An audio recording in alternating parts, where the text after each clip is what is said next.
नमस्कार दोस्तों, मैं देवेंद्र साहू स्वागत करता हूं आप सभी का आपके अपने YouTube चैनल देवगीत क्लासेस पर। पिछले क्लास में मैं दशमलव संख्याओं का कॉन्सेप्ट बताया था। उस कॉन्सेप्ट पे आधारित आज का ये क्लास है और आज का क्लास मोस्ट इम्पॉर्टेंट क्लास है। कूट आधारित प्रश्न हैं, यहाँ पे कथन और कारण से संबंधित प्रश्न हैं। तो कूट आधारित प्रश्न खासकर कथन कारण से संबंधित जो प्रश्न होते हैं उन प्रश्नों को आपको करने के लिए कॉन्सेप्ट क्लियर रहना बहुत ज़रूरी है। अगर आपने इसके पहले का वीडियो नहीं देखा, इस चैप्टर का इस वीडियो से पहले का वीडियो आपने नहीं देखा है तो पहले उस वीडियो को देखिए, तब आज का ये वीडियो आपको समझ में आएगा।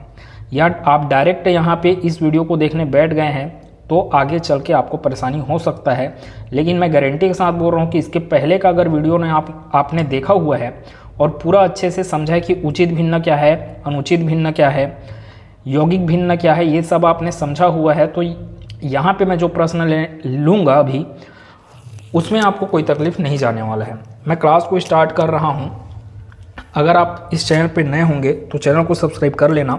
वीडियो समझ में आएगा तो वीडियो को लाइक करना, और जो भी प्रश्न आपको अगर दिए जाते हैं लास्ट में करने को तो प्लीज़ अगर आप देख रहे हैं पूरा का पूरा वीडियो तो उन प्रश्नों का आंसर कमेंट सेक्शन में जरूर दिया करें। क्लास स्टार्ट कर रहा हूं मैं। देखें अपने पास पहला प्रश्न क्या है। देखिए क्या लिखा है पहला प्रश्न। ये आपको क्या करना है, सही जोड़ी बनाना है। ये पूरा नए पैटर्न के अनुसार चल रहा है और ये एग्जाम में आए हुए प्रश्न है। ये पहला प्रश्न आपके पास टीटी में आया हुआ है और ये जो अंतिम के जो दो प्रश्न दिख रहे हैं, क्वेश्चन नंबर 2 और क्वेश्चन नंबर 3, ये नगर सैनिक 2025 के पेपर में आया। अब ये कूट आधारित प्रश्न है जिसमें आपको पूरा का पूरा कॉन्सेप्ट क्लियर रहना चाहिए। हर एक ऑप्शंस को आपको अच्छे से देखना है कि कौन सा ऑप्शन सही हो सकता है। अब ऐसे ही बन रहे हैं प्रश्न, इसलिए आपको इस लेवल पे तैयारी करना जरूरी है। देखें 7/12 का तुल्य भिन्न इन चारों में से कौन सा है, मतलब कि लेफ्ट हैंड साइड वालों को राइट हैंड साइड के साथ सही जोड़ी बनाना है। ये आपके पास ऑप्शन है। अब 7/12 का तुल्य भिन्न, अब तुल्य भिन्न इन दोनों में से ही कोई एक होगा जिसको मैं कटाऊं तो क्या आना चाहिए 7/12।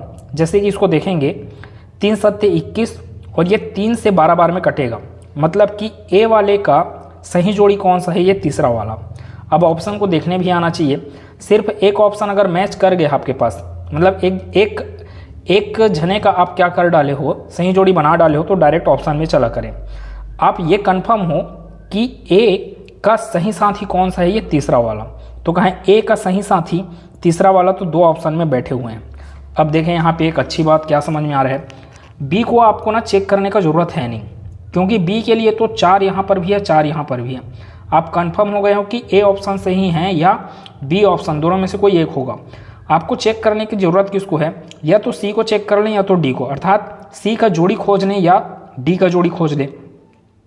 सी का जोड़ी खोजा जाए। चलो मैं सी का जोड़ी खोज रहा हूँ। सी का जोड़ी क्या होगा, 7/11। अब 7/11 आपके पास उचित है कि अनुचित भिन्न है। अब आपको परिभाषा याद रहना चाहिए इसके लिए कि उचित भिन्न किसको कहते हैं, अनुचित भिन्न किसको कहते हैं। तो उचित भिन्न के लिए मैं क्या बताया था आपको, अंश का मान यदि हर के मान से छोटा है तो उसको उचित भिन्न बोला जाता है। इसमें देखूंगा मैं तो अंश का मान हर के मान से क्या है, छोटा है, तो ये उचित भिन्न है। अर्थात सी का सही जोड़ी कौन सा है, पहला वाला। मतलब कि सी के लिए पहला वाला ये हुआ, ये जिंदा था बोले ना, तीसरा चौथा पहला दूसरा। अब आप वापस एक बार, आंसर क्या हो गया इसका, ऑप्शन नंबर बी। अब इसको आपको चेक करना है तो वापस जाएं। ए का सही जोड़ी कौन है, तीसरा है क्या, बिल्कुल है। बी के लिए जाएं, तुल्य भिन्न 9/15। तो देखें 9/15 का तुल्य भिन्न, 3 से इसको कटाएंगे, 3 या 9 और ये 3 पंचे 15 कट रहा है, 3/5 आ गया। 7/11 क्या है, उचित भिन्न। क्यों, क्योंकि उसका अंश क्या है, हर से छोटा, जबकि इसमें अंश बड़ा है, हर छोटा है, तो ये क्या है, अनुचित भिन्न है। अब ये प्रश्न आपको तभी समझ में आएगा जब आप इससे पहले का वीडियो देखें जिसमें मैं ये बताया कि उचित भिन्न क्या है, अनुचित भिन्न क्या है। क्वेश्चन नंबर 2 की बात करते हैं। 2 नंबर का प्रश्न क्या बोल रहा है, ये आपके पास चार फ्रैक्शन दिए गए हैं भिन्न जे, के, एल और एम के रूप में। इन भिन्नों में क्या पूछ रहा है आपको, कौन से जोड़े 3/5 के तुल्य परिमेय संख्या है, मतलब कि इनको हल करने से किनका मान 3/5 आएगा, ये बोल रहा है। इसको हल करूंगा तो ये 12 से भाग जा रहा है, 12 या 36 और ये 12 पंचे 60। तो आप कंफर्म इस चीज़ के लिए हो गए कि जे क्या है, निश्चित रूप से सही है, अर्थात 3/5 का तुल्य परिमेय संख्या कौन है, 36/60। ये तो समझ में आ गया। अब इतना ही चेक करने के बाद आप वापस ऑप्शन में जाएं। यहाँ पे जिस ऑप्शन में जे नहीं होगा वो ऑप्शन आपका सही नहीं होगा, मतलब कि ए सही नहीं होगा और डी सही नहीं होगा। कौन कौन जिंदा है, बी वाला और सी वाला। इसमें भी जे है, इसमें भी जे है, इसमें एक्स्ट्रा क्या है के, इसमें है एम। के सही होगा या तो एम वाला सही होगा, अर्थात के या एम में से 3/5 का तुल्य परिमेय कौन है ये चेक करें। के और एम बोला ना, मैं एल में जाने का मेरे को ज़रूरत पड़े ही नहीं, ठीक है। तो के का कितना आया, 9 3 12 और ये कितना आ गया 9 5 14, 12 बटे कितना आया 14। अब 12/14 को आप कटाओगे तो आता है 6/7, जबकि अपने को तो तुल्य परिमेय किसका चाहिए, 3/5 का, ये तो 6/7 आ गया, मतलब कि के सही नहीं हो सकता। अब के हट गया, जे का साथी के नहीं है, मतलब जे का साथी कौन बचा, जे का साथी बचा एम। अब एक बार वापस चेक कर लें, ऑप्शन नंबर क्या है यहाँ पे, सी है। जे अगर आप कंफर्म होना चाहते हैं तो वापस चेक करें यहाँ पे, जे 12 या 36 और ये 12 पंचे 60। एम के बारे में 5 या 15 और 5 पंचे 25, 3/5 आ गया। अब आप अगर इसको भी चेक करना चाहते हैं तो कर सकते हैं। फिलहाल ये कितना आया, 6/7 आया था, तो ये तो आंसर नहीं होगा। 3 - 2 1, 5 - 2 कितना हो गया 3, तो ये तो 1/3 आया। अपने को क्या चाहिए, 3/5 चाहिए। तो चारों को स्टार्टिंग से उठाकर हल करना है तो वैसे हल करें, नहीं तो फिर मैं जैसे एक ही वैल्यू को उठाया और उसके अनुसार ऑप्शन को देखने के लिए बैठा, उस हिसाब से भी आप चीज़ों को डील कर सकते हैं। क्वेश्चन नंबर 3 देखते हैं, समतुल्य राशियाँ पहचानें। अब यहाँ से थोड़ा सा हल करना चाहिए अपने को। जे का वैल्यू क्या दिया है, 4/20, इसका वैल्यू कितना आएगा, तो पहले 2 से कटा देता हूँ मैं इसको, 2 दूनी 4 और ये 2 दहम 20। अब इसका मतलब क्या हुआ, 2/10 का मतलब हुआ 0.2, ठीक है, अर्थात 4/20 अपने को क्या दिया, 0.2 दिया। के का वैल्यू कितना आ रहा है, 0.2, मतलब कि ये भी 0.2 है, के का मान भी 0.2 है। समतुल्य पहचानना है ना अपने को, तो जे और के तो समतुल्य हो गए। एल के बारे में बात करते हैं, 5/10 अभी तो आया था ये 5/10, तो इसका वैल्यू कितना आया, 0.5। जैसे कि ये 2/10 का 0.2, तो 5/10 का कितना आया, 0.5। और आगे एल के लिए कितना आएगा आपके पास, अच्छा एल हो गया अपने पास। अब किसके पास जाएंगे, एम के पास। एम क्या दिया है, 20%, 20% मतलब कि 20%। तो यहाँ से ये कितना आया, 2/10, और 2/10 का मतलब फिर से अपने पास क्या आ गया, 0.2। मतलब कि समतुल्य राशियाँ कौन हुआ, एम वाला, के वाला और जे। तो जिस ऑप्शन में जे के एम होंगे वही ऑप्शन आपका सही है। कहाँ है, ऑप्शन नंबर ए, ठीक है। ये इस प्रकार के प्रश्न अब बहुत ज़्यादा पूछे जा रहे हैं, और सीजी व्यापम के जो भी पेपर हैं, चाहे शिक्षक भर्ती का पेपर हो, चाहे मंडी उप निरीक्षक का हो, चाहे और कोई भी एग्ज़ाम का पेपर हो, अब जो भी मैथ्स वगैरह आने हैं, यहाँ पे आपको कूट आधारित प्रश्न और कथन आधारित प्रश्न, सिर्फ मैथ्स की बात नहीं, हर सब्जेक्ट में ऐसा हो चुका है। तो आपका कॉन्सेप्ट क्या रहना चाहिए, क्लियर रहना चाहिए। और कोई भी सब्जेक्ट को पढ़ रहे हैं, कोई भी टॉपिक को पढ़ रहे हैं, तो बेसिक से पढ़ें। तो यहाँ पे मैं इसको हल तब कर पाया, जैसे इस पहले प्रश्न को मैं हल तभी कर पाया जब मेरे पास क्या था, यहाँ पे मेरे को इसका कॉन्सेप्ट क्लियर था पहले, तब। अब देखें कथन और कारण से संबंधित सवाल कैसे कैसे आएंगे आपके पास, दशमलव से संबंधित। कथन कारण पे आधारित प्रश्न को देखते हैं। अब आपके पास इस प्रकार के प्रश्नों में, कथन कारण से संबंधित प्रश्नों में 4 ऑप्शन होते हैं, जो कि आपको स्क्रीन पे दिख रहा होगा। यहाँ पे आपको क्या बताना रहता है कि कथन सही है कि कारण सही है, या दोनों सही हैं तो कारण कथन की व्याख्या कर रहा है कि नहीं। देखें कैसे कैसे हम उसको अप्रोच लाएंगे उसके लिए, इस प्रश्न को हल करने के लिए। मैं बोल रहा हूँ कि इस प्रकार के प्रश्नों को आपको हल करने के लिए आपका कॉन्सेप्ट क्लियर होना बहुत ज़रूरी है, इसलिए इसके पहले का वीडियो देखा हुआ होना बहुत ज़रूरी है। देखें ये प्रश्न पहला, चौथा प्रश्न क्या बोल रहा है कि आपको क्या दिया गया है, कथन दिया गया है। कथन मतलब कि असर्शन है, फिर उसका कारण है रीज़न करके।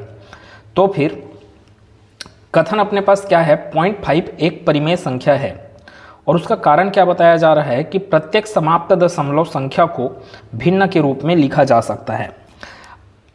आपको हमेशा जब भी कथन कारण वाले प्रश्न मिले तो सबसे पहले यही चेक करने का कि कथन सही है कि नहीं, कारण सही है कि नहीं। अगर आप ये चेक कर पाए कि कथन सही है लेकिन कारण गलत है करके, उसके स्टेटमेंट को अगर चेक कर पाए तो आपका ऑप्शन नंबर सी सही हो जाएगा। अगर कथन गलत है कारण सही है तो आपका ऑप्शन नंबर डी सही हो जाएगा। अभी जो ऑप्शन दिया हूँ उसके अनुसार एग्जाम में इसी क्रम में रहते हैं ऑप्शन। हो सकता है कि इस क्रम को क्या कर दिया जाए, चेंज कर दिया जाए, लेकिन कॉन्सेप्ट तो यही है। अब आपको, अगर आपने इसको चेक कर लिया कि दोनों में से एक सही है एक गलत है, तो आपको ऑप्शन ए और ऑप्शन बी के बारे में सोचने की ज़रूरत है नहीं अभी, ठीक है। लेकिन समस्या तब पैदा होता है जब ये दोनों सही हो जाते हैं, उसके बाद या तो ऑप्शन ए सही होगा या तो ऑप्शन बी सही होगा। इस चीज़ को करेक्ट करने में अपने को समस्या जाते हैं। इसी के लिए तो आपको पूरा का पूरा बेसिक क्लियर होना चाहिए। देखें, 0.5 एक परिमेय संख्या है। क्या 0.5 एक परिमेय संख्या है? तो अब दिमाग में आना चाहिए परिमेय संख्या कहते किसको हैं। तो 0.5 को कैसे लिख सकते हैं हम लोग? 5/10 के रूप में लिखा जा सकता है इसको, ठीक है। 0.5 को 5/10, और 5/10 मतलब क्या हुआ? 1/2। 1/2 बोलने मतलब P/Q के रूप में लिख पाए, अर्थात 0.5 एक परिमेय संख्या है। कथन सही है अपने आप में। इसका कारण देखें, प्रत्येक समाप्त दशमलव संख्या को भिन्न के रूप में लिखा जा सकता है। प्रत्येक समाप्त दशमलव संख्या को भिन्न के रूप में लिखा जा सकता है। अब आपको ये पता रहना चाहिए कि समाप्त दशमलव कहते किसको हैं। तो समाप्त दशमलव क्या है? ये जो 0.5 है ये समाप्त दशमलव है। 0.125 लिख दिया, उसके आगे और कोई अंक नहीं आया ना, मतलब ये समाप्त दशमलव है। 8.4 लिख दिया मैं अगर, तो दशमलव के बाद 4 आने के बाद और कोई अंक नहीं आया, मतलब ये समाप्त दशमलव है। क्या मैं इसको भिन्न के रूप में लिख पा रहा हूँ? 0.125 का मतलब हो गया 125 डिवाइडेड बाई 1000, ठीक है। इसको और हल किया जा सकता है कटाकर, 25 पंचे 125 और यहाँ से 40, फिर ये कटेगा 5 एकम 5 और ये 5 अट्ठे 40, मतलब कि 0.125 को P/Q अर्थात 1/8 के रूप में आप लिख पाए। वैसे ही 8.4 को किया जा सकता है, इसको लिखा जा सकता है 84/10।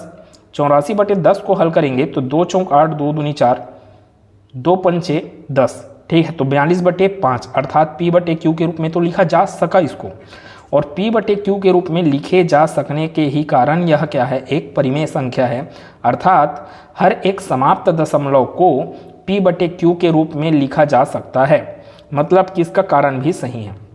प्रत्येक समाप्त दशमलव संख्या को भिन्न के रूप में लिखा जा सकता है, भिन्न मतलब कि P/Q के रूप में। अब दोनों कथन सही हो गए। अब आपको ये चेक करना है कि क्या कारण कथन की सही व्याख्या कर रहे हैं। तो इसके लिए भी मैं एक लाइन बोला था आपको पहले, जब कथन कारण वाला प्रश्न पढ़ाया नंबर सिस्टम में। अगर आपने वीडियो देखा होगा तो, नहीं देखे होंगे तो रिपीट कर रहा हूँ उस चीज़ को, कि ऐसे कंडीशन में आपको क्या करना चाहिए। जब दोनों कथन और कारण सही हो जाए तो आपको पूरा का पूरा उसको एक लाइन में पिरो कर पढ़ना चाहिए। कैसे? और क्योंकि कंजक्शन के रूप में क्या लगाना है? क्योंकि 0.5 एक परिमेय संख्या है, क्योंकि प्रत्येक समाप्त दशमलव संख्या को भिन्न के रूप में लिखा जा सकता है। तो सही तो कारण बताए कि हर एक समाप्त दशमलव संख्या को आप भिन्न के रूप में लिख सकते हो, इसलिए हर एक समाप्त दशमलव क्या कहलाएगा? एक परिमेय संख्या कहलाएगा। चूंकि आप उसको P/Q के रूप में ही लिख पा रहे हो, इसीलिए वह क्या कहलाएगा? परिमेय संख्या कहलाएगा। मतलब कि कारण सही व्याख्या है किसका? कथन का। अर्थात इस प्रश्न के लिए आपके पास ऑप्शन कौन सा सही होने वाला है? वह ऑप्शन जिस ऑप्शन में आपको कथन भी सही है, कारण भी सही है तथा कारण कथन की सही व्याख्या करता है, ये दिया हो। और ये आमतौर पर हमेशा आपको कहाँ पे देगा? Option number A. इसलिए मैं क्या लिखा यहाँ पे? ऑप्शन नंबर ए सही है प्रश्न क्रमांक 4 के लिए। 5वां प्रश्न देखते हैं। 5वां प्रश्न देखें, 0.3 बार एक आवर्ती दशमलव है। कारण क्या है? इसमें अंक 3 बार दोहराया जाता है। तो फिर वही बात, सबसे पहले दोनों को चेक करें कि ये अपने आप स्वतंत्र रूप से सही है कि नहीं। तो 0.3 बार लिखने का मतलब क्या हुआ? पॉइंट के बाद 3 3 3 3 3 3 3 आते रहेगा। और जब मैं इसको पढ़ाया इसका बेसिक पिछले क्लास में, तो मैं बताया था कि दशमलव 2 प्रकार के हैं, एक शांत और एक अशांत अर्थात असमाप्त। अशांत दशमलव दो प्रकार के, एक आवर्ती और एक अनावर्ती करके पढ़ाया। अनावर्ती के अंतर्गत में पाई का मान हो गया, √2 का मान हो गया, √3 वगैरह हो गया, ये सबके मान थे। आवर्ती दशमलव क्या कहलाता है आपका कि पॉइंट के बाद जिस नंबर का रिपीटेशन हो रहा है, पॉइंट के बाद कोई भी नंबर का रिपीटेशन हुआ, मतलब 0.3 बार लिखा तो इसका मतलब क्या हुआ 0.33333 अनंत बार होते जाएगा ये, तो ये क्या कहलाएगा, एक आवर्ती दशमलव कहलाएगा। ठीक है, आवर्ती दशमलव तो कहलाया, चलो कथन सही हो गया। क्यों ये आवर्ती दशमलव कहलाया, क्यों कहलाया, क्योंकि 3 3 3 बार बार आप लिख रहे हो, इसीलिए तो यह आवर्ती दशमलव कहलाया। तो कारण भी सही है, इसमें अंक 3 बार दोहराया जाता है, इसलिए ये कारण भी सही है। अर्थात क्या हुआ, कथन भी सही हो गया, कारण भी सही हो गया, मतलब कि या तो ऑप्शन ए सही होगा या तो ऑप्शन बी सही होगा। अब ए सही है कि बी सही है उसको चेक करने के लिए दोनों को मिलाकर पढ़ने का और बीच में क्या लगाने का, क्योंकि 0.3 बार एक आवर्ती दशमलव है। क्यों आवर्ती दशमलव है, क्योंकि इसमें अंक 3 बार बार दोहराया जा रहा है, अंक 3 जो है उसको बार बार दोहरा रहे हो, इसीलिए तो वो आवर्ती दशमलव है। ये तो बोल रहे बार बार 3 को दोहरा रहे हैं, इसीलिए तो यह संख्या क्या कहलाएगा, आवर्ती दशमलव। मतलब कि कारण जो है कथन की सही व्याख्या कर रहा है, अर्थात इस प्रश्न का उत्तर भी क्या हुआ, ऑप्शन नंबर ए हुआ। ठीक है, इसके आगे का प्रश्न देखते हैं आप। क्वेश्चन नंबर 6वां देखें। 0.125 एक असमाप्त दशमलव है। कारण बता रहा है कि यह एक परिमेय संख्या है। 0.125 क्या एक असमाप्त दशमलव है, मैं अब भी चर्चा किया था इसके बारे में। 0.125 इसने लिखा है, तो भाई अगर यह असमाप्त दशमलव होता तो 5 के बाद अंक रुक नहीं जाते, उसके आगे और बढ़ते। ठीक है, 5 के बाद अंक रुक नहीं जाते, इसके आगे और बढ़ते, अर्थात आपका इसके लिए ना ये कथन ही गलत है स्टार्टिंग में। अब देखो, आपको सेकेंड वाला लाइन ना ऑप्शन के अनुसार चेक करने की जरूरत नहीं है, क्योंकि कोई भी ऐसा ऑप्शन नहीं बैठे रहता जिसमें दोनों कथन को गलत दिए रहे। हाँ, लेकिन एग्ज़ाम है, अब एग्ज़ाम में हो सकता है दोनों कथन गलत है करके भी ऑप्शन दे सकता है, उस कंडीशन में आपको दोनों कथन को चेक करना पड़ेगा।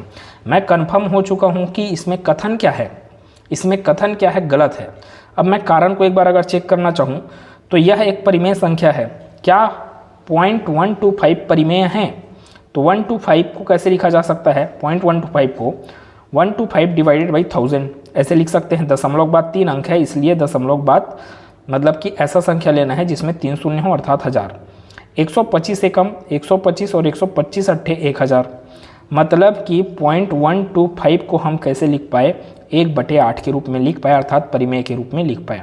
तो ये तो सही है कि यह एक परिमेय संख्या है, लेकिन ये अपने आप में गलत हो गया कथन, तो क्योंकि वाला शब्द लगाने का यहाँ पे ज़रूरत पड़ेगा ही नहीं अपने को। अर्थात इस प्रश्न का आंसर क्या हुआ, कथन गलत है जबकि कारण क्या है, सही। मतलब कि ऐसा ऑप्शन आपको ना डी में दिए रहते, ऑप्शन नंबर डी, तो कथन गलत है, कारण सही है, वो वाला ऑप्शन आपके लिए सही है यहाँ पे। आगे देखते हैं 7वां प्रश्न। 7वां प्रश्न अपने पास क्या बोल रहा है कि कथन के बारे में इसने लिखा कि 0.10100100001 फिर डैश डैश एक आवर्ती दशमलव है। अब यहाँ पे अगर आप देखेंगे तो कोई पैटर्न यहाँ पे फिक्स नहीं है। 101 101 101 ऐसे नहीं दिख रहा है, या फिर 10101010 ऐसे नहीं दिख रहा है। ये पहले क्या आया, यहाँ पे 10 आया, लेकिन उसके बाद 100 आ गया, लेकिन उसके बाद 1000 आ गया। अब उसके आगे हो सकता है कि 4 ठोक 0 आए, लेकिन ये पैटर्न नहीं है। पैटर्न बोलने का मतलब, आवर्ती दशमलव में पैटर्न बोलने का मतलब कोई अंक क्या होने चाहिए, एक निश्चित रूप से क्या होने चाहिए, वो लगातार आने चाहिए, लेकिन ऐसा तो नहीं हो रहा है। तो आवर्ती दशमलव तो नहीं है ये कौन सा दशमलव है, अनावर्ती दशमलव। ठीक है, कैसा दशमलव करके पूछ दिया तो ये कैसा दशमलव नजर आ रहा है अपने को, अनावर्ती दशमलव, जिसमें अंकों का दोहराव का कोई निश्चित पैटर्न नहीं है। मतलब कि ये कथन अपने आप में गलत है। आवर्ती लिखा है, हमको पता है कि ये अनावर्ती है। ठीक, अब फिर बोले कथन अगर गलत है तो कारण भी गलत हो, ऐसा वाला ऑप्शन तो देता ही नहीं है वो। आप कंफर्म हो गए हो कथन गलत है, इसका मतलब एक ही ऑप्शन बचा आपके पास, ऑप्शन नंबर डी। जिसमें ये बोलेगा कि कथन गलत है तथा कारण सही है। अब देखना, मैं बिना पढ़े बोल सकता हूँ कि कारण सही है करके, ऑप्शन के अकॉर्डिंग बोल रहा हूँ ना, लेकिन आपको पूरा का पूरा करना है। ऑप्शन हो सकता है ऐसे दे दे कि दोनों कथन और कारण दोनों गलत हैं, ऐसे भी दे सकता है। इसमें कोई निश्चित पैटर्न बार बार दोहराया नहीं जा रहा है, निश्चित पैटर्न बार बार नहीं दोहराया जा रहा है, इसीलिए तो यह आवर्ती ना होके अनावर्ती है। मतलब कि कारण सही है, कथन गलत है। कारण सही और कथन गलत वाला आपको ऑप्शन हमेशा कहाँ पे दिखता है? ऑप्शन नंबर डी में। ठीक है, आगे देखिए क्वेश्चन नंबर 8वें की बात करता हूँ मैं। कथन दिया है आपको 1/3 + 1/6 = 0.5, ये आता है आंसर, ऐसे बोल रहा है ये। इसका कारण बोल रहा है दोनों भिन्नों का दशमलव आवर्ती है, दोनों भिन्नों का दशमलव आवर्ती, मतलब कि 1/3 का जो मान आएगा वो आवर्ती दशमलव के रूप में आएगा, 1/6 का मान जो आएगा वो भी आवर्ती दशमलव के रूप में आएगा, ऐसा बोल रहा है कारण। तो मैं बोला सबसे पहले अपने को क्या चेक करना है, बोला कथन सही है अपने आप में और कारण सही है अपने आप में, इस चीज़ को चेक करना है। तो 1/3 + 1/6 को मैं हल कर रहा हूँ। आप एलसीएम मेथड से कर सकते हैं या फिर ये ट्राई करें कि इस 3 को क्या बना दे 6, जैसे कि मैं 2 का गुना करके इसको क्या बना सकता हूँ 2/6 ऊपर नीचे में, प्लस इसको ऐसे ही रहने दे 1/6। अब इससे फ़ायदा क्या हुआ, एलसीएम आसानी से निकल गया, कितना 6 आया, मतलब कि एलसीएम 6, 2 + 1 कितना हो गया 3, 3/6 मतलब कि 1/2 और 1/2 मतलब कि 0.5। ठीक है, इसको डिटेल से और पढ़ेंगे हम लोग जब इस प्रकार के प्रश्न एलसीएम वगैरह में कवर करेंगे, तब कि इसको कैसे हल कर सकते हैं। 0.5 आया किसका वैल्यू, 1/3 + 1/6 का वैल्यू। चलो ये तो सही है अपने आप में, कथन सही है, यही तो बोल रहे हैं कि इसका वैल्यू इतना आता है। कारण के बारे में बात करते हैं। दोनों भिन्नों का दशमलव आवर्ती है, तो दोनों भिन्न, कौन सा है भिन्न, 1/3। अब इसको हल करते हैं, भाग देते हैं, 1 को भाग दिया जाए 3 से तो 3 शून्यम 0। अब दशमलव लगाया तो 1 क्या बनेगा 10, 3 तिया 9, फिर 1 बच गया, फिर वो 10 बनेगा, फिर 3 तिया 9, फिर 1 बच गया, फिर वो 10 बनेगा। तो ऐसे आपके पास चीज़ें क्या होते जाएगा, चलते जाएगा। अर्थात ये क्या होगा, 1/3 क्या हुआ, एक आवर्ती दशमलव हुआ। ठीक, 1/6 की बात करते हैं, 1/6 तो 6 शून्यम 0। ठीक है, दशमलव लगाया और ये क्या बन गया 10, 6 कम 6, 4 बच गया 40 बन गया, 6 छके 36, फिर 4 बच गया, फिर वो 40 बनेगा, 6 छके 36, फिर 40 बनेगा, 6 छके 36। तो ऐसे ऐसे चलते रहेगा। मतलब कि अब सुनना ध्यान से ना बात, 0.16 बार, ये कितना आया 0.3 बार।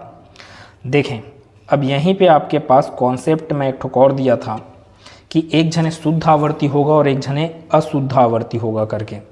दोनों आवर्ती हैं क्योंकि बार बार अंकों का दोहराव हो रहा है, लेकिन जस्ट दशमलव के बाद आने वाले अंक का दोहराव हो तो वो शुद्ध आवर्ती कहलाता है, और दशमलव के जस्ट बाद के अंक का दोहराव ना हो, उसके आगे के अंक का दोहराव हो तो वो अशुद्ध कहलाता है।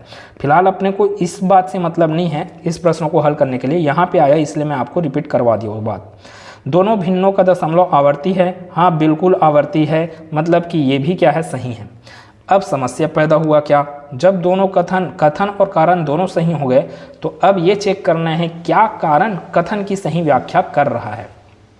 अब समझे बात को, दोनों भिन्नों का दशमलव आवर्ती है तो ये तो आवर्ती है, तो क्या यही कारण है 0.5 आने का, इसका जो आंसर है उसका 0.5 आने का कारण यही है क्या? अगर ये कारण सही होता तो आप दोनों को जोड़ोगे ना, तो आपको ना ये क्या है आवर्ती है, ये भी आवर्ती है, तो इसका आंसर भी आवर्ती मिलेगा, जबकि ये आवर्ती थोड़ी है, ये तो आपका समाप्त दशमलव है। तो आपको बात क्या समझ में आ रहा है कि ये अपने आप में तो सही है, लेकिन कारण कथन की सही व्याख्या नहीं है।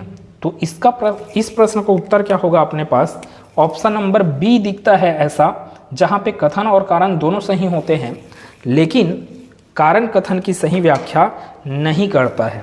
अब देखो जो चीज़ मैं यहाँ पे बताया हूँ, ठीक है, खासकर ऑप्शन नंबर ए और ऑप्शन नंबर बी वाले प्रश्न, वहाँ पे समस्या जाता है तो वहाँ पे आपको बिल्कुल कॉन्सेप्ट को क्लियर रखना है, तभी ये प्रश्न आपसे हो पाएंगे। तो अगले क्लास में मिलूंगा मैं, जहाँ पे मैं प्लस माइनस से संबंधित प्रश्नों के साथ और आगे बढ़ूंगा। और अगर आपको ये पूरा वीडियो सीरीज अच्छा लग रहा है तो वीडियो को लाइक भी करते जाएं। चैनल को सब्सक्राइब नहीं किया तो चैनल को सब्सक्राइब कर लेना, बेल आइकन को क्लिक करना जरूर, क्योंकि कोई भी वीडियो डले उसका नोटिफिकेशन आपको मिलना जरूरी है। और अपने दोस्तों तक, भाई बहनों तक शेयर जरूर करें ताकि सबको फ़ायदा हो। मिलते हैं अगले क्लास में। धन्यवाद।